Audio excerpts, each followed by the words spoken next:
Joe Hoye. Really, really enjoyed talking to this young man, full of great inspiration and an interesting backstory. Eventually got him to be a surgical technician and OBGYN for a long time, 40 hours a week, 3 or 4 years. Eventually launched him into helping women 40 plus just get healthier, to exercise, lose weight, etc. That's where he focused a lot of his career post that. But before he got there, he had some trauma that got him into the place he was. He was a skinny guy, was kind of abused by friends, really abused by friends, went to college, gained weight, and his direction went into life that he wasn't really sure about, but his mother gave him inspiration by going to the gym.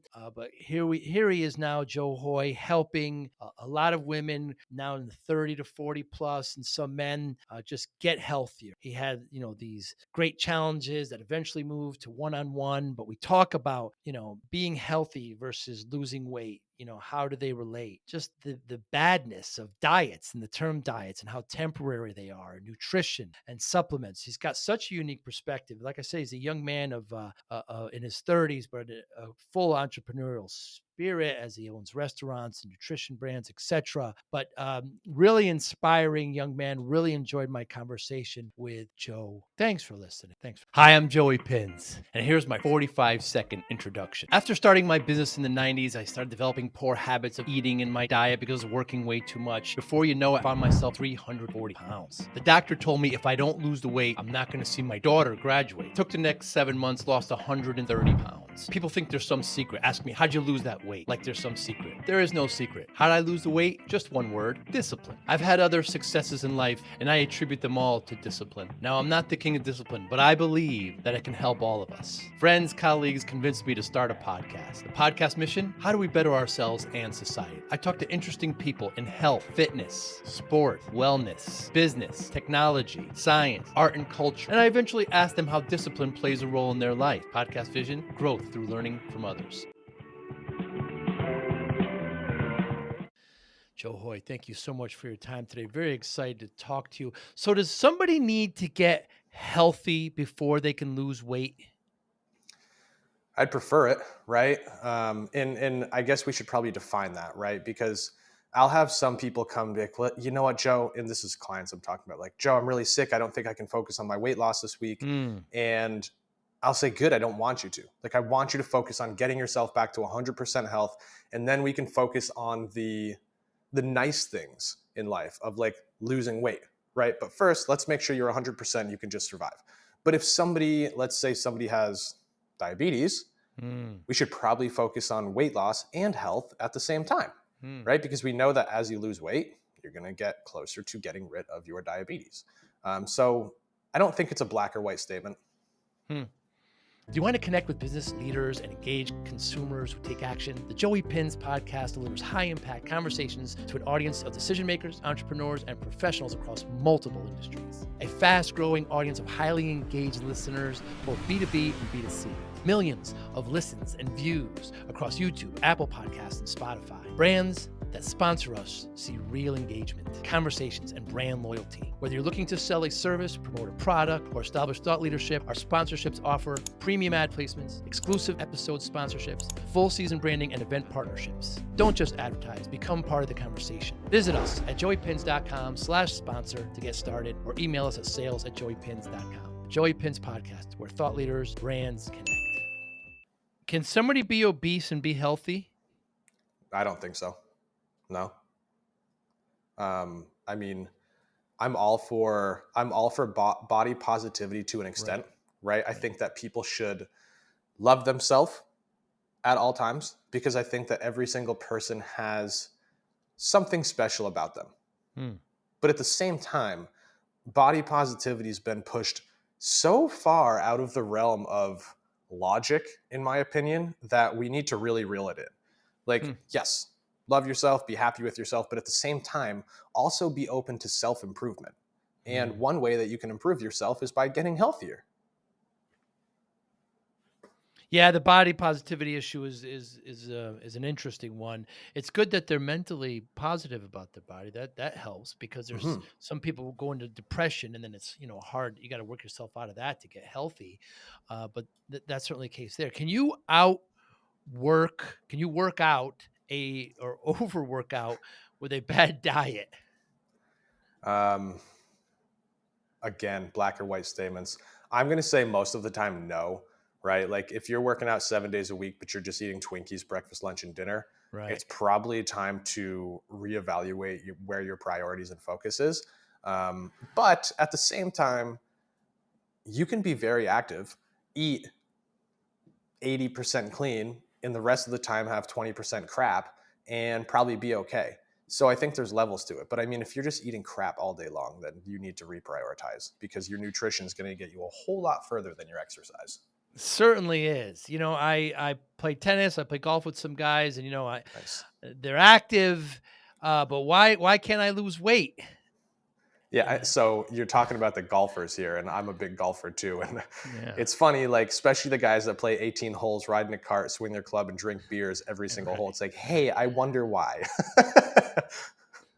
Very easy math there, but yeah, you just have to eat less. Yeah, I try to walk when I play. I also Nice. play tennis and stuff. Try to incorporate some exercise. But overall, the diet industry, Joe, is billions and billions of dollars, or trillions perhaps. But the bad thing I've heard you say many times is that they're just short term. I mean, you can't look at a diet that way. Yes, it's why I switched my business from Hoye Fit, which is my last name, to Diet Detox because I think that as a whole, the diet industry means well, but goes about it the complete wrong way.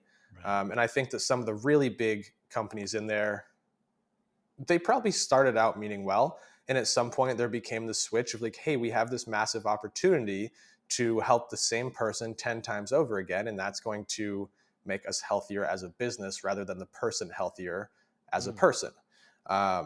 And so again, going back to Diet Detox, my goal here in what I do is to detoxify everybody's body from the damage of past diets, but also detoxify people's minds and mentality from the damage of past diets, Mm. because we see so many times that yes, these diets are just stripping people of their muscle, which strips people of their ability to lose weight in an easy fashion. But it also is teaching people a lot. I would say women more than men, but I could be wrong here.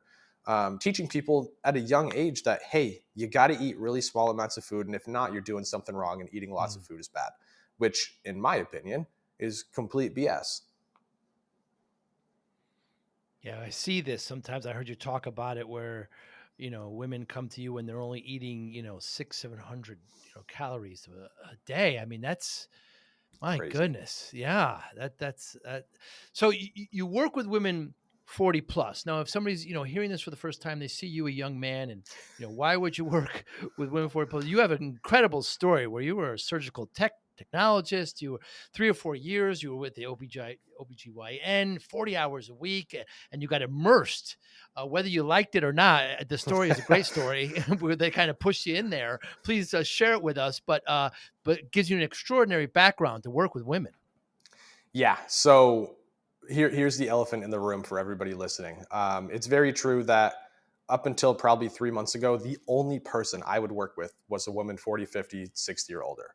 And kind of a three-part story. We can blow through it because Joey, you know it super well, clearly. Yeah. But growing up, my mom was my strongest, most consistent role model. And she saw that, number one, I was starting to get picked on, but I was also starting to hang with the wrong kids and make the wrong choices. So going down two bad paths, I really wasn't super happy. And she invited me to the gym one night in hopes to make me happier. And Sure. I took her up on that offer because I was super tall, super skinny, getting picked on for those reasons. I was like, well, the guys at the gym have confidence, they have muscles, they're not getting picked on. That seems like the obvious path for me.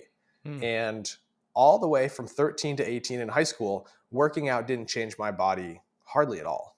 But what Hmm. it did was give me a new outlet. And so instead of hanging with those bad kids and making stupid choices, I was going to the gym. And so it massively changed the direction and trajectory of my life. And so that's part one of the story is like God, if my mom didn't do that, I wouldn't be here on this Incredible. podcast. So I want to give back to moms, and in turn, I can probably help their son or their daughter avoid the dumb crap that I was going to do too, or whatever their dumb crap is, because that's what teenagers do, is dumb Hmm. stuff.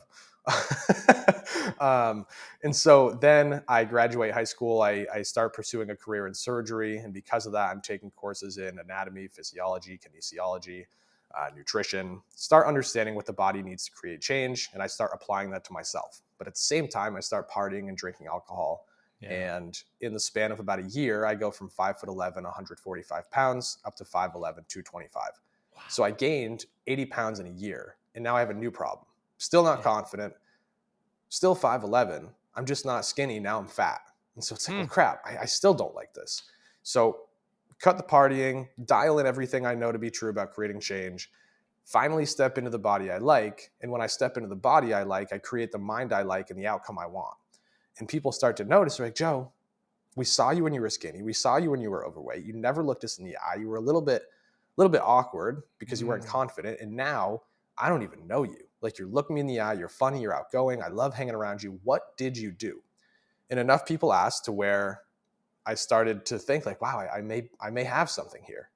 So I started running these challenges transparently. I thought I wanted to help people like me, kind of like I said before. Young men either gain muscle or lose fat and feel confident in themselves. And so I start running these 8-week online fitness challenges on just advertising on Facebook and Instagram. And I get a ton of signups, but I never look at the names until day one when I open up Zoom, just like you and I are kind of doing right now. But all the people looking back at me didn't look like me. They Hmm. all looked like my mom and her friends. And I was like, oh crap, what? Number one, what did I do? Number two, what am I going to do? But at the end of the first call, we're all having a blast. We're all laughing. And at the end of the first 8 weeks, every single lady got great results. Wow. And so it's like, well, number one, I think I attracted this crowd because growing up with my mom, for the most part, I hung out with her and her friends. And so I learned to communicate in a way that resonates with them.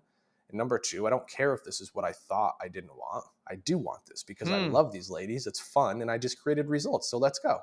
Um, around that time, I'm still working in surgery, like you said, um, working 40 hours a week plus on-call emergency surgery. And again, like getting pushed in this direction by some outside force. Hmm. I am on a team of myself and 6 or 7 other girls in the role that I had. And my higher ups thought it would be a great idea to take the one male on the team and stick him inside the OB and GYN based rooms. So again, here I am working 40 hours a week on call emergency surgery next to these doctors that spent their entire adult career figuring out the female body. And so Hmm. now I'm asking them questions as we operate, not for surgery, but for outside of work. It's like, hey, doc, Hmm. what could this lady have done differently to not end up here? Like, if Hmm. she was proactive, what could she have done? What would she have done? What would she have experienced? And so I'm now taking that knowledge, applying it to them, getting better results. And then fast forward 7 years, here I am. And when working with women, Joe, and that 40 plus, I know you've kind of pivoted a little bit. Is there anything specific to women that wouldn't work with men? I really don't think so. I think I just overemphasize a few things for women. But realistically, I think men should be doing it too. And I think we have 3 or 4 male clients right now.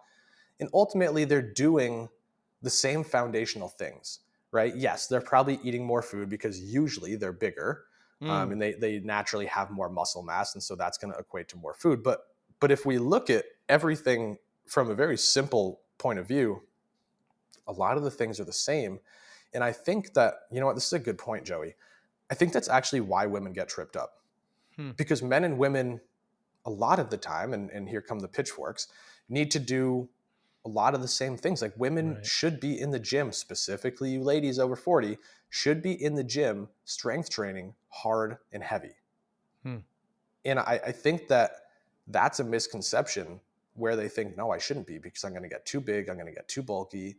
And the reality is, if you're eating in a calorie deficit or maintenance, you're simply doing damage control on the muscle that you're naturally losing year after year. Hmm. So how about women in their 20s versus women in their 40s? Do you still coach the same way? So again, yes. And God, if you have a 20-year-old girl that's listening right now, please, for the love of everything holy, listen to this. Because you can write to me in 20 to 30 years and thank me, and I will say, you're welcome. But if you start lifting now, if you start treating your body this way now, you're avoiding so many of the problems Mm, that your mom might be experiencing, or mhm, your aunts, or just these women 40, 50, and 60. And here's why. At the age of 30, this happens both to men and women, but it's more prominent in women. You start losing muscle mass year after year. At the age of 40, the rate of muscle loss goes mm. to 1%. At 50, that doubles, it goes to 2%. And at 60, that doubles again. And now you're at 4%. You're losing muscle mass at 4% year after year. So it's like compound interest working against you. Uh, And the reason that this is important, right? Because to say that is one thing, but to explain why and wake somebody up that doesn't understand this, like you and I might, to explain why muscle is the thing that's going to burn the most calories at rest and at work. And so we understand that to lose weight, you need to eat slightly less calories than your body needs. But if you have no muscle, you don't have a lot of calories that you can eat. And so that's what's going to get you into that 6, 7, 800 mm, calorie range, which is pretty uncommon. But we'll see ladies eating 1,200 calories, which is still mm. pretty harmful, and not being able to lose weight because you've lost all your muscle. But if you start lifting at 20 and you gain that muscle, guess what? You're not going to get too bulky. You're going to look freaking amazing, number one. So immediate gain. And then long-term gain, you're going to prevent all the challenges that otherwise you would face. And that's actually, Joey, that's why I made this switch, because I'd done this for so long and I'd seen so many of these women having to work reactively at a problem that if they worked earlier at, they could have solved proactively. And so Mm. that's kind of why I switched to women. Now we're probably doing like 30 to 45-year-old women for the most part, because I want to solve it proactively and I don't want them to have to experience that when they're in that perimenopause and postmenopausal age of their life. But you said it, Joe. There's kind of a stigma with muscle gain, especially with women, where they feel like, well, if I would lift too much, I'm going to get too muscly, and that's not attractive. For men, it's the opposite, I would suspect, generally speaking. Yeah, So how do you get rid of the kind of that myth? it's hard. It's Yeah. very hard. Um, some of it's a little bit of explanation.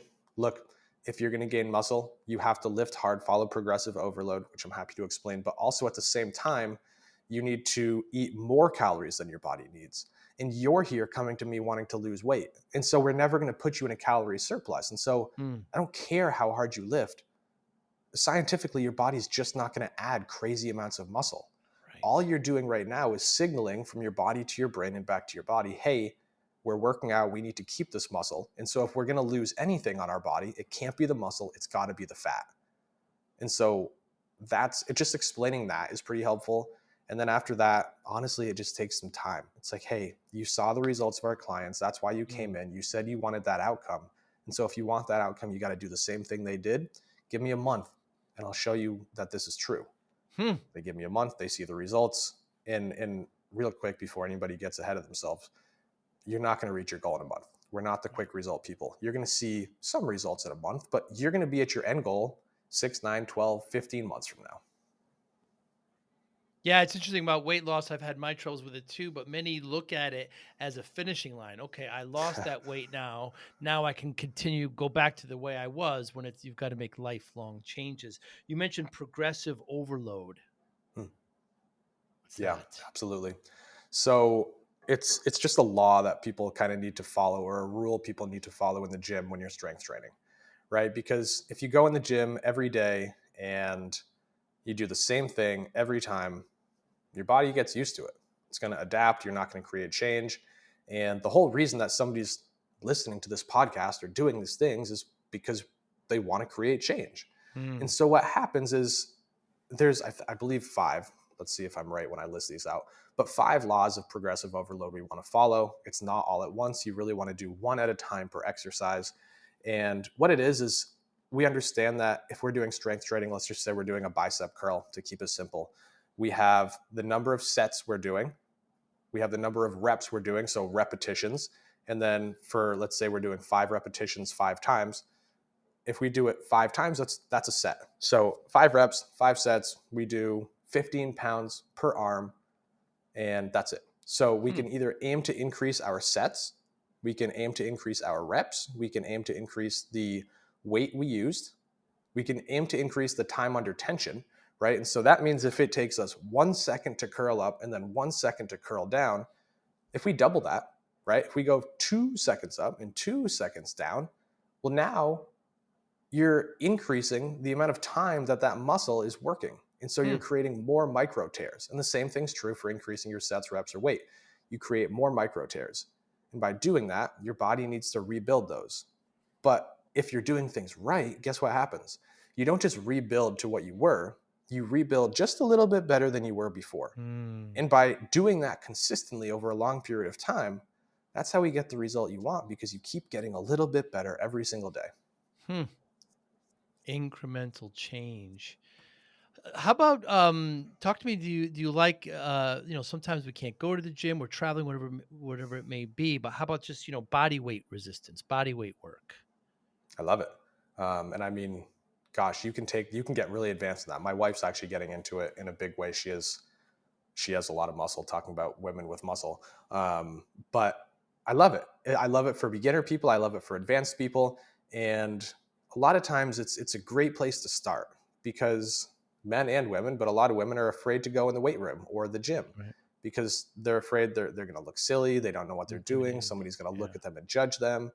And we can do body weight anywhere we are. We can do it in our living room. If we don't want our kids or our husband to watch, we can do it in our bedroom. And again, we can use progressive overload there, right? We can increase our sets, Mm, our reps. mm, We might mm. not be able to increase our weight used until we pick something up, but we can increase our time under tension by slowing it down. And guess what? You're still using weight because your body weighs something and we're working against gravity. Right. Okay. And so I love body weight exercises. Yeah, Walter Payton, the Hall of Famer running back for the Chicago Bears, I believe for economical reasons, as a child, just couldn't afford the gym, but he would push ups, sit ups. He'd have a big hill that he continually sprint up. And, that's all he did. He didn't actually see weights, I think, until college, if I'm not mistaken. Wow. Uh, yeah. So it's really underrated. People have this kind of, oh, I got to spend, whatever it is to go to a gym these days. It's wide range and kind of bulks up in January, doesn't, right after the new year is Yeah. that big time. But let's go back to nutrition, Joe. The system here in the States is geared, and it's just measured to completely go against anything we're talking about today. There's high calories, high fat. It's so inexpensive. I've heard the expression, it's expensive to eat well. And I don't think it's actually expensive. I think it's really cheap not to eat well. There's just Mhm. so many options, and you go into the grocery store and try to stay on the outside of that grocery store where everything is relatively healthy versus the aisles inside. But given all that, the commercials and everything that we see when you drive down the roads, there's just so many options just to spend a few dollars. Tastes great, fills you up, but you're still really hungry afterwards. I mean, how do you fight against all those oppositions against you? It's a tough battle. It is. I'm going to say something maybe you didn't see coming, but I think you change who you are as a person, Mm. right? I don't think there's a whole lot of tricks. I mean, yes, if you eat cleaner foods, eventually you're going to kind of, and I hate this word, but you're going to like detox your body from the crappy sugars. And Right. by doing that, you're naturally going to want them less. But I think if somebody wants long-term results, then we start to look internally at you, at your identity, at your thoughts, your behaviors, your actions. And that's number one, how you're going to start making these right choices and not having to fight your mind about them. But number two, it's how you're going to keep your results long term, right? We want you Mm. to turn into the kind of person that does the right things and at the same time enjoys them, right? And so I think that there is a huge aspect of mindset and identity that starts to come into this conversation. And it's something we've been diving into quite a bit lately. But the good news is it's one of the easier things. You don't need to go Mm. to the gym for it. You don't need to eat certain foods for it. You simply need to have a conversation and reflect on it. And from there, we can start to make some changes. Yeah, not everything that goes into our mouth, Joe, it needs to be a party. I don't know No. when this kind of happened that it's like everything has got to just be so great when I eat. It's not that you are fueling your body. Sure, you can make really healthy foods taste great, but it's going to be hard to beat the high fructose, syrup and they're so sweetened, and the seed oils and things like that that's out there. Try to read ingredients, try to, like you say, just shift your mindset, and it'll be really worth it. What do you think of the carnivore diet? I know you don't like diets. We talk about that, but let's talk about just eating meat a lot. What do you think? I've actually tried it, because people are going to laugh at this. This is funny. I'm glad you asked this. So there's some people that will now come to me on Instagram and Facebook, and they'll call me the word that I hate, which is an influencer. Ah, Um, and but the funny thing is, I still do, just to let everybody know I'm human and you guys aren't broken or anything stupid like that. Um, I still get influenced on occasion. So I'm very big in the nutrition world, in the coaching circles. And so I will sometimes get these influencers on my social media of like, you got to eat carnivore. You're going to look like me. You're going to be shredded. And so last summer when it was time to get lean, I'm like, you know what? We just recently bought a local cow at the butcher. We have a ton of meat. I'm wow. just doing meat and fruit for a while. And guess what? I didn't get any more shredded or feel any more special than any other summer when I've done a cut. Hmm. There was no magic in it. I just really missed ice cream and sweet potatoes. Like, that's the only thing that changed. So if I can get shredded and feel confident in myself and eat ice cream, you bet your butt I'm still going to eat ice cream. Hmm. Is ice cream good for you? No, it's not. But guess what? We also don't need to be robots. And I'm not, like you said, I'm not the guy that's having a party in my mouth every single day. You know what? It's like, I don't know, once a week I have some ice cream, and that's okay. Exactly right. Yeah, moderation. Um, but I don't really I don't like carnivore. I don't like any diet. But at the same time, I will say this. I don't think that there's a bad diet out there, Hmm. as long as you do it in a healthy way and it works for you long term. Now, if Hmm. those two things aren't true, then every diet's bad. Okay. There's the balloons. Yeah. Yeah. It's when I do the hand signal, it does that. Oh, Yeah, it's so funny. very I don't cool. know how to turn it off either. So It's if great. you don't check those two boxes, you shouldn't do it. Okay. If Hmm. you can't do it for life, you shouldn't do it for a day. If it can't keep your body healthy, you definitely shouldn't do it. But if you can do carnivore, you can stay healthy, you go to your doctors, everything's good, and you like how it works for your life, do carnivore. But for Hmm. me, I like ice cream too much. I'm not doing it. Ice cream is freaking good. That's for sure. Yeah, Yes. if you can't do it for a day, you can't do it for a year. That's or no, if you can't do it for the whole. I'm sorry. Rephrase that. If you can't do it for life, you shouldn't do it for a No, day. yeah, that's it. Yeah, yeah, that's a complete shift. And sure, you can have days like you say once a week where you're not. Yeah, we're not robots. We're not here to make ourselves suffer. How about intermittent fasting? Same thing. Where are you I with hate that? it. I've never tried it. I've had a ton of clients who they did it when they started with me, and they swore by it, and they're like, Joe, I'm going to do intermittent fasting. Can your program work? I'm like, sure, we can totally work around it.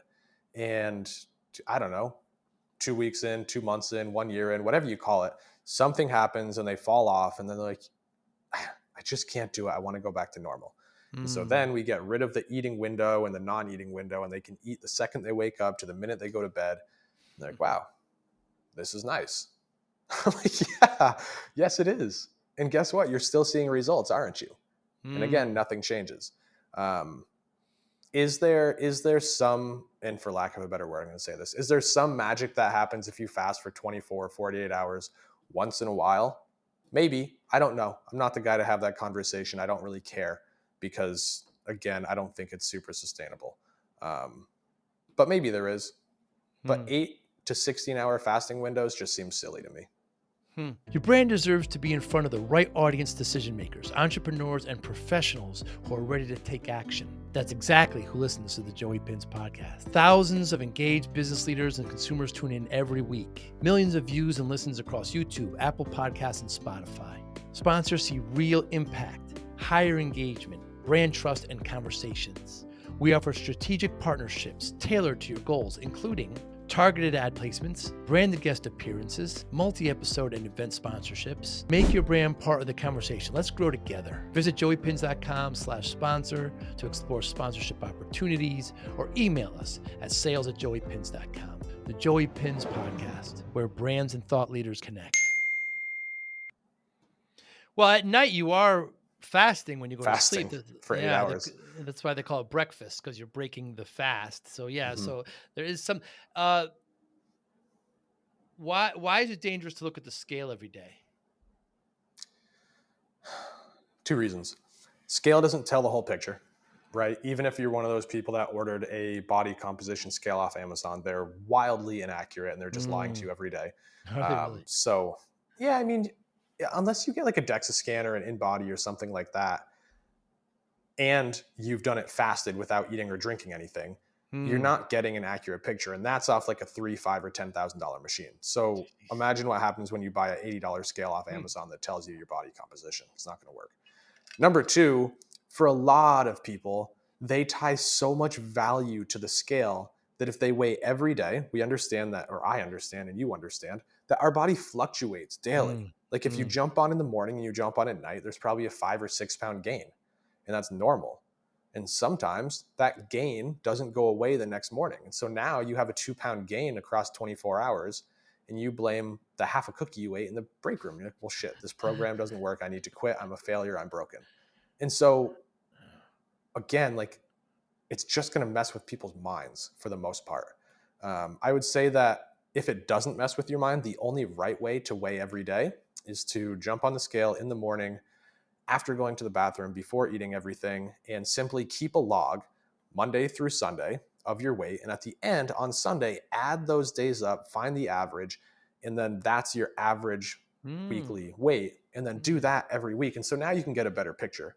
But again, wouldn't recommend it. More work than it's worth, I think. That is a lot of work. Do you like the term skinny fat? It's okay. I think it exists, right? I think that people can certainly be skinny fat. And I think the direction I'd go with this is if people do weight loss wrong, like if people are jumping on these GLPs and GLP. not doing Ozempic, Uh, Wegovy, things like that, the weight loss shots, if people are jumping on those, then and not doing the other things right, like prioritizing protein and strength training and all that, or if you're just doing a massively restrictive diet, then guess what? You're gonna lose weight, hmm. right? You're going to go from maybe the 200 pounds that you are down to the 150 you want to be, or whatever it is. But the problem is, you're just going to look like a smaller version of yourself. Mm. No tone, no definition, no energy, no confidence, none of that. Okay. And that's what skinny fat is you're smaller, but you don't have a lot of muscle and you still have a little bit of fat. And so now the tone's not there. You have the loose skin, and that's it. So that's what I warn people about diets. It's like, yeah, even if you can sustain it, even if you can get to your goal, you're not after a goal weight, which is what people don't realize. You're after a goal body composition, a goal level of health, a goal level of functionality. That's what you're after. Because if I Mm. snap my fingers and you were 140, but you felt the same way you do now, do you care?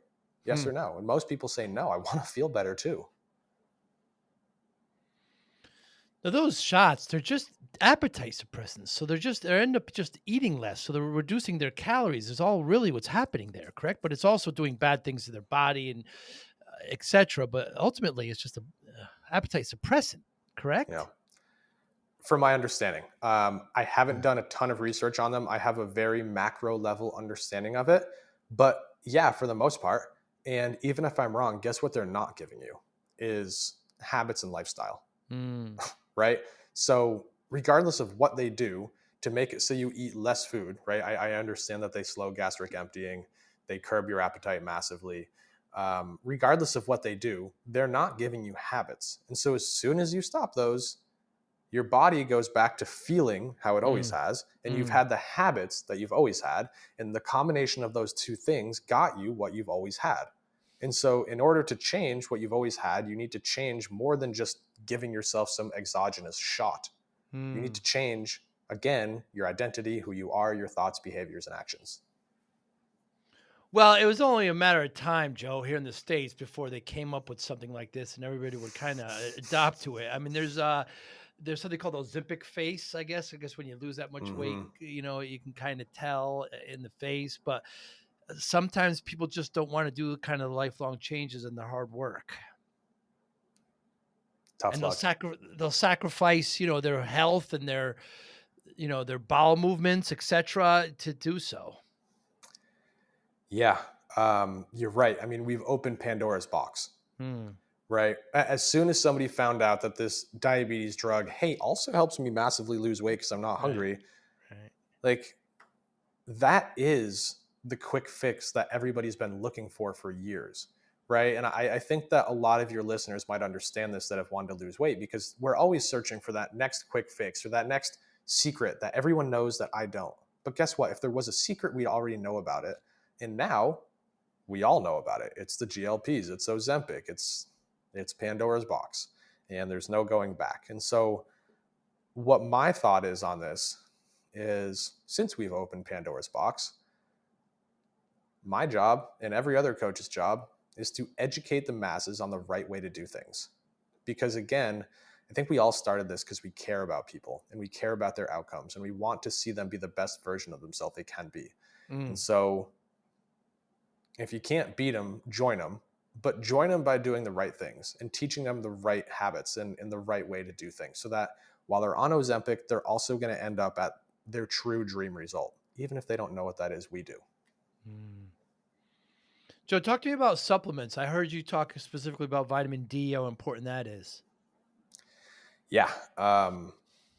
Not a huge fan of supplements overall, right? Because again, most people that are looking into supplements are looking for that quick fix. And if we look at the definition of a supplement, I'm going to butcher this, but in short, it is something that enhances the effect of something else. Hmm. And so if you're not doing anything else, if you're not exercising the right way, if you're not doing nutrition the right way, if you're not getting the effects from something else that's working, when you take a supplement, that's going to enhance the effect of nothing. Hmm. And so you're just wasting your money and your time Interesting. and your energy and your belief in yourself. So Hmm. supplements are only great once you have the foundational things that create results in place. And then we can use them to get 1% better results and get there a little faster and reshape our body a little better and feel healthier. But if I was going to say to take any supplement, I'd say magnesium's a great one, vitamin D is a great one, a multivitamin's a great one, creatine is an amazing one. Um, but that's it. Talk to me about creatine. Sure. So I remember when I was growing up, I wanted to get on creatine because, again, very skinny, wanted to gain size. Growing up, we didn't have all the nutrition coaches and Instagram like we do now, so we had bodybuilding.com, just this big forum. Hmm. And I was reading on there how all these people that had the physique I wanted were on creatine, and it was not as studied or understood as it is now. And so Right. there's a lot of pros and a lot of cons and a lot of misunderstanding to it. And so it's funny. I went to the doctor when I was a kid with my mom and I wanted to get on creatine so bad. My mom's like, "Hey doc, my son wants to get on creatine. What do you think?" He's like, "No, no, that's terrible for you. Never get on it." Wow. But now we've studied it and it's like, yeah, it's great for your muscles. It's great for your just for your body. It's a naturally occurring substance in red meat, so we already Hmm. have it in our body. And Right. guess what? There's also a ton of positive cognitive rewards that come from it. So honestly, I think everybody should be using creatine. Yeah, I switched to I think I do 5 grams like in a gummy every day now, along with some Nice. other things I take. But I have noticed a bit of a change. But yeah, like you said, when I'm a little bit older than you, Joe, but like when my kids were born 20 years ago, we were told by the doctors to have their mother take folic acid. It's great for the kids. And now you don't go near folic acid. It's sprayed on vegetables and all these things and pastas and things, and we're not avoid them completely. So it's amazing once you do more studies on it, real studies that aren't paid by anybody, you start Right. to find the real benefits of these supplements. Joe, has there been anything in the last 30 days or so that you've changed your mind on? In the last 30 days. Yeah, last month or so. I don't think so.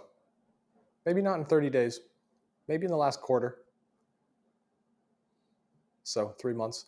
And that would just be because this is a new development. You and I kind of hinted at it earlier, but I did make that switch to a younger demographic, 30 to 45 instead of like 40 to 60. And I just want to be really proactive with people, right? That doesn't mean that if you're 40 to 60, I can't help you. Obviously, I still have all those reps under my belt, those results and that education. So if you're listening and you do want some help, like send me a message. I can get you pointed in the right direction. But I just want to help the younger generation avoid what the older generation is currently Mm. experiencing. And then also the whole mindset thing. Like I've experienced this for myself and it's been massively powerful. I talk about it with my own clients almost every day now. And I've evolved as a person in the last 90 days, probably faster than I have in any other time frame. And so now I'm really bullish on that and I'm really pouring into that. And so I actually, in the last 90 days, I created this challenge, which generally I'm not a fan of weight loss challenges because they're a short term result. But I found a way to kind of reverse engineer it so everyone gets their own food and fitness program. There's no calorie counting. There's no macro tracking or tracking apps. And I wanted to simplify that so that everyone that joined had the bandwidth to focus on mindset with me. And what I've seen, because for the first 4 years of being in business, I only ran challenges. What I've seen is our success rate is the highest it's ever been. People are actually keeping their results, whereas Hmm. before people weren't keeping results, which is why I switched away from it because I wasn't solving long-term problems. And people are just all around happier in their life. And I think that if you're happier, you're more apt to do things for yourself and create more outcomes. Yeah, let's talk about that for a second, Joe, because you left, being a surgical technologist because you knew you could help people against your mother's advice, against others' advice. You left, and you actually used it as fuel, I believe, at one particular point. But you started working with women in in these challenges, but then eventually, and it was doing very well financially, and it was helping a lot. But eventually, you found that they would just break out of it, and so you switched to kind of one-on-one coaching, which hurt financially, but had more of an impact. Talk to me about that transition. You're good. You're very good. Um, I got to give you that credit. So, yeah, this is something I've opened up about in the past 30 days. Actually, good for you. Um, when I started 7 years ago or 6 years ago, whatever it was, I wasn't the best coach, right? Just like when anybody starts anything new, you're not the best. And again, I think that this is why I said what I said earlier, because I know I had the best of intentions when I started, Mm. but it doesn't matter about what my intentions were if my outcomes don't align, right? And so yeah, I was creating these huge outcomes in 8 weeks, but the problem was after a couple more 8 week periods had passed, the same faces that were in my first challenge came back and they're like, Joe, I'm ready for a new one. Mm. And I was like, well, wait a minute. I don't want you to do a new one. Like you were supposed to be good to go. Why are you not? Like, oh, I fell off. I couldn't maintain. And so I noticed that pattern. I was like, okay, well, that's broken. I'm not going to continue doing this because I'm not achieving what I want to achieve. And so I had to get some more education. I had to understand more. And it's just been this massive evolution for the past 6 or 7 years of how do I coach and what do I teach and how do I help people evolve so that once they're done with me, they're not coming back to me or anyone else. And the biggest thing I saw is group challenges in the beginning weren't giving people enough one-on-one attention to help them become the person that kept the results. Hmm. And man, that was a hard switch. And so I think again, that's why I understand the diet industry at large is because I was making a lot of money. Right. It was like it was somewhere in the ballpark of like 150 to $200,000 a year at like a 95% profit margin. Mm. And I promise you that when I switched to one-on-one, that's not what I was Right. making. But you know what I was making? I was making people that kept a result. Right. And I'll tell you what, I slept a whole lot better when I knew that was true. Mm. So one day I basically just said, that's enough. I'm done with group challenges. Everyone was upset about it. And I was like, now I'm going to help way less of you. I can only stand at this point, because it was just me at that point, I can stand to help 25 of you rather than Hmm. 200 every 4 weeks. And those 25 got amazing results, and enough word spread to where now I had more people asking. So I hired a coach, and we eventually got up to 4 coaches. We were helping over 100 people at a time and Amazing. one-on-one coaching. And now I had enough bandwidth to create this new challenge. And that's what I just introduced to you of how do I make it so that I can still serve more people, but impact them in a way that they're not going to come back. Mm, And you know what? It might be too early to tell, but from what I've seen in 90 days is people aren't coming back. mm, And I can say that confidently because after the 4-week challenge ends with me, I'm following up with that group of people every so often. And like, hey, what's going on? How are things going? mm. And it's because I want to know, like, are they keeping the result? Where are they falling off? If they're falling off, what was it? What can I do about that? So far, there's no fall off. So we're good. Hmm. Who won't you work with, Joe? People I don't Hmm. like people I just don't get along with, right? And I'm pretty easygoing. I get along with a lot of people, but at the end of the day, like I've done this for too long, and I've worked with enough people that have not been my favorite, to where it's like, look, there's somebody out there for everyone, and if I'm not the right coach for you, or you're not the right client for me, I'm going to refer you to somebody that you'll probably get along better with, and everyone's going to be happier, right? So number one, I like to work with people that I know I get along with, and I know my team will like, and vice versa. I know they're going to like us too. So that's number one. And then to be transparent, there's some people that I just can't help. Like I Mm. can't help everyone that comes to me, and so inside a challenge, it's very easy to join a challenge. You just kind of sign up, and that's it. So far, we have 100% success rate. But in one-on-one coaching, that's where it gets more in depth. Like Mm. there's 3 types of PCOS. Um, a lot of PCOS. polycystic ovarian syndrome, um, and that can there's an insulin resistant PCOS, and that can certainly cause some weight loss resistance. And we used to have a coach that was great at it. She left us to join another coaching business. And at that time, we were working with people with insulin resistant PCOS. We no longer are because our team's not equipped for that. Mm. And so I ask a lot of questions for people that want to join one-on-one Hmm. because I want to know if we can help. And if we can, you're invited in. But if we can't help, I'm going to refer you to somebody that I think will help you better than us. So I think those are the only 2 really.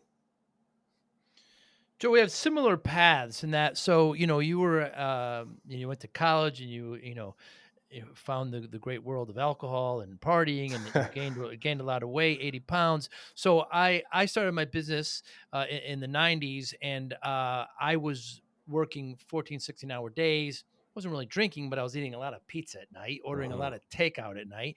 And so I'm 205 now, 32-inch waist. I in high school is a little lighter, but I got to the point where I'm at my doctor and she tells me that I'm 340 pounds with Wow. 46-inch waist. So she says, look, if you don't lose this weight, you're not going to see your daughter graduate. We have a very, that kind of relationship. So it scared the hell out of me, Joe. So I'm driving home, punching the steering wheel, pissed off at myself. This is my pie hole. I'm the one who did it to myself. Sure, I'm pissed at my friends that they didn't slap me on the back and say, why are you getting so fat? But, that'll Yeah. come later. So I spent the next 6, 7 months, made lifelong changes, lost about 130 pounds, kept it off. Like you said, you can't look at it as a finishing line. It's got to be lifelong changes. So when I tell people this story, the quick response is, what's your secret? What you do? And there's no damn secret, Joe. This is how I did it. Discipline. That's how I did it. I got motivation. I developed a routine. That's how I lost weight. That's how I keep it off. How does discipline play a role in your life, Joe Hoye? Oh my God. In every aspect. Um, Real quick, I'm going to answer that question, but I want to say that your doctor gave you something else too. Your Hmm. doctor gave you purpose, Yeah. and your purpose wasn't tied to you. Your purpose was tied to somebody very important in your life, your daughter. Mhm. And your daughter wasn't going to have her dad when she graduated That's right. if you didn't change the shit you were doing. Right. And I'll bet that stuck with you a little bit. And I think that Completely. that is probably I'm not going to say the only thing, but one of the big things that stuck with you and made that change start to happen. I love that you said that because it's something we do a lot with our clients recently. Like that's one of the mindset things we do. It's like, great, what are your results? But what's your purpose? And not for you. I want you to name your top 3 most special people in your life. Hmm. And if you don't get your result, what happens? Like, Hmm. how are they impacted by it? And that's a big wake up call, right? It's a big wake up call. But how am I disciplined? I just keep the promises I make to myself Hmm. because I've seen time and time again how they impact me if I do and if I don't. So I go to the gym 3 days a week. It is a non negotiable. But you know what? It's not super regimented. I try to go Monday, Wednesday, Friday. But I own this business. I work in a private equity firm. I own a restaurant and I just bought ownership into a nutrition certification business. Hmm. My life's not simple. Hmm. It's not simple. It's very busy and I'm tired a lot. And so with the reason I say that is because by Wednesday, I'm tired. By Hmm. Friday, I'm exhausted. I might lay in bed tomorrow when my alarm goes off at 5 a.m. Big. I don't want to work out. And I won't. I'll lay in bed. I'll go back to bed. I'll sleep in for another 2 hours, get the rest I need, and I'll go on Saturday at 9 a.m. instead. But it is a non negotiable that I go. And the same thing's true for every other thing in my life, right? My wife and I, if I don't make time for our relationship, it's not going to do well. Hmm. Our dogs, if I don't make time to walk them, they're going to ruin the house, Yeah. right? Like keep the promises you make because there's always an intention behind them. And I think I just learned that early on. Looking for a powerful way to reach business leaders and engage consumers? The Joey Pinz podcast connects brands like yours with an audience that listens, engages, and takes action. High impact exposure with a fast growing loyal audience. Millions of views and listens across major platforms. Sponsors see increased brand awareness, trust, and conversations. We make sponsorships simple and effective with custom ad placements that fit your brand, deep audience engagement through authentic conversations, long-term exposure across podcast platforms and social media. Don't miss the opportunity to connect with your ideal customers. Visit joeypins.com/sponsor to secure your sponsorship today. Or you can email us at sales@joeypins.com. The Joey Pinz podcast, where conversations drive results. Yeah, I like what you said earlier, Joe, about the kind of come to Jesus moment I had, the doctor confronted me with. Many people, even in any kind of addiction, have to bottom out. Some say, some don't, some do. And that was mine. And she brought it to light.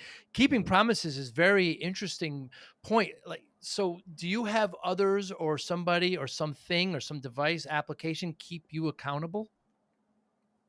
Yeah. So I have my own coach in my life because I've found that that's the fastest way to evolve as a person, Hmm. right? By finding somebody that has the desired outcome you want, which means they have the answers to the questions that you're asking and following their path, right? You don't really need to figure out as much. They figured it out for you. You just need to follow the steps, which is why I do it. And which is why I think everybody needs a coach in their life of what they want to get better at. Hmm. So he keeps me accountable. We set monthly targets, yearly targets, and quarterly targets, and then we reverse engineer them. It's too far away, but I have a sheet of these that I could help you list, that I could list for you. But yeah, so I always have these goals that I'm striving for. And from knowing my goal, I can then reverse engineer it. And then I do a practice every morning called the daily reflection. Hmm. And let me pull it up for you. So it goes like this. We have I just give it a quick title, right? Whatever's on my mind.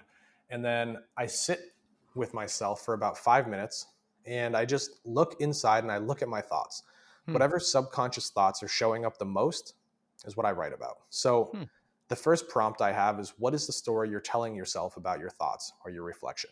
And I'll just write as it comes until writing gets difficult and it no longer feels natural. I'll then reread that and reflect on what I just wrote down. Then I'll write about the facts of what there was. And then I'll reflect on those facts and ask what the story is I want to tell myself about that. And Hmm. oftentimes, what I see come true from that is these things that consciously I don't really think about, but internally are bothering me or I'm proud of. And from there, every single morning, it helps me to recenter myself and have intent throughout the day. And so that's how I'm constantly reminded every morning when I wake up of like, okay, these are the things that are important to me: my career, my health, my partner, my relationship with my mom and my friends and my brother. And now I can go throughout my day and have that in my head. So I can text my brother and be like, hey, man, I really appreciate you. Or I can text my coach and be like, hey, thanks for this, but I have a question on how I can improve here. Then I get that answer and I move ahead. So that's a big one for me. That's a really cool practice. It's kind of meditation and journaling combined. Yeah. What motivates you, Joe? Fear. Really? Fear. Yeah. Um, I just, so probably 6 months ago, with my business coach at an in-person event. It was myself and 15 other people in the room. And we uncovered the fact that I had these massive self-worth issues. And uncovering that and working towards that is actually what started to make me shift in my business towards helping a younger demographic. Um, and I think that just comes from growing up, right? Like all of our problems do. Mm, But massive self-worth issues and fear of not being good enough, or fear of somebody in my life being right about the stories that they put on me. hmm. Joe, you're not going to be good enough. Joe, you're not going to make enough money. Joe, the direction you're going is a waste of your time. You can't do it. And I so badly am scared of this person being right that I'll do anything to prove them wrong. Mm. And is it healthy? Great question. Probably not. But so far it's worked pretty well. Mm. Mm. Yeah, it should be said that in high school you were terribly, terribly, mocked and terrorized by other kids and homosexual slurs, etc. Mm, So I mean that stays with you, whether you dismiss it or not, and you grow out of it and you get the attention of people you want to. It does stay with you for a while. It does do some damage that eventually will be uncovered. massive. Yeah. Um, yeah, I got called gay so much that I would go home and ask myself, am I gay? Right. Which is not a problem. My brother's gay and he's happily married, and I love those two more than anything. But it was just something that messed with my head. I got pushed down 2 flights of stairs, and when I got to the bottom, the kid was on top of me. Right. Those things definitely stick with you and have an impact on your self worth and so on. So yeah, for sure. So given the kind of motivation of fear and to prove that wrong, how do you measure success, Joe? Yeah, it's a tough thing, right? It's that's actually something I'm working on, because uh, up until now, and I still do it, which is why I'm working on it, is anytime I reach a goal, I don't celebrate. I just take that goalpost Hmm. and I stick it further away. Right. And so it's like, okay, good, you did this. Now what? And that's not good, No. because I should be sitting mindfully looking back at what I've accomplished, and what I said I would have accomplished and how much further I am from what I said I would accomplish, and be proud of it and be happy with it. But I don't. And so that, like, again, talking about meditation and journaling and just sitting with your being, that's something I'm working on massively, because it'll help me with overall happiness, I think. Yeah, celebrations of a goal. I mean, I learned that lesson too. I mean, it could be as small as high fiving your best friend, or Yep. as big as leaving for a couple weeks on a vacation. So at least kind of sit and acknowledge. For me, I know that when I have set a goal and achieve it, I have to just take a moment to reflect. And a lot of times I say, okay, how will I reward myself when I achieve this goal? So make that part of it.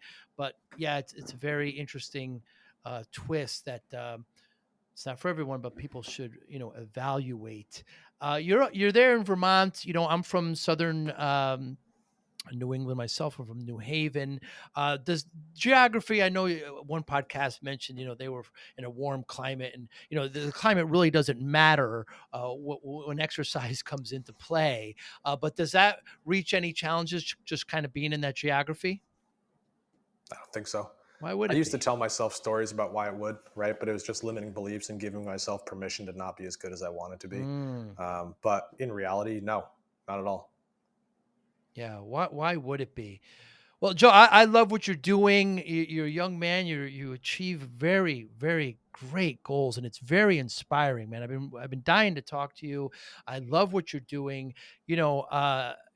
I have two daughters, and I was, primarily raised by my mother. I know you're not primarily working with women, but I love talking to that demographic. My mother was a woman. So that was a little joke there, Joe. But I appreciate what you do, and thank you so much for your time today. Anybody listening, how can they get in touch with you? Yeah, very, very easy to be found online. Just search Joe Hoye or Diet Detox. If anybody likes what I'm saying and they want to work with me in some capacity, I wouldn't recommend one-on-one right now. I'd recommend you spend some time with me in a much easier way. So those 4-week challenges are great. They're $100 as opposed to a larger investment into yourself. And it's going to give you a good taste of what I said before. Can I help you? And do we like each other? And then from there, make a decision. But at least I'll get to know you a bit. We'll spend some time and we'll create some results. So Most certainly. Hoye fit.com. Hoye is spelled that way. We'll make sure to put that up. You have great, your Instagram. You have, 5 myths about things. I mean, your Instagram's great, and you got great videos on YouTube as well, where you kind of talk to some people, and Spotify and Apple, of course. And of course, LinkedIn. Joe, thanks so much for your time. Next time I'm in your neck of the woods, we'll get together and get a cup of tea. I love that. Come to the restaurant. Will do. Thank you so much. Thanks, Joey. Thank you for listening and or viewing Joey Pinz Discipline Conversations. Please share this episode with 1 or 2 of your friends who you think may benefit from the episode. Our website, www.joeypins.com. There you'll find lots of resources, and you could join our mailing list. Please follow us on all our social media, Instagram, Twitter, and Facebook. Podcast information. The video version of our podcast is on YouTube. Please subscribe. Audio is on all major podcasting platforms. Please follow them. And if you like it, please consider giving 5-star rating. Would really appreciate that. Thank you again for listening or watching Joey Pinz Discipline Conversations.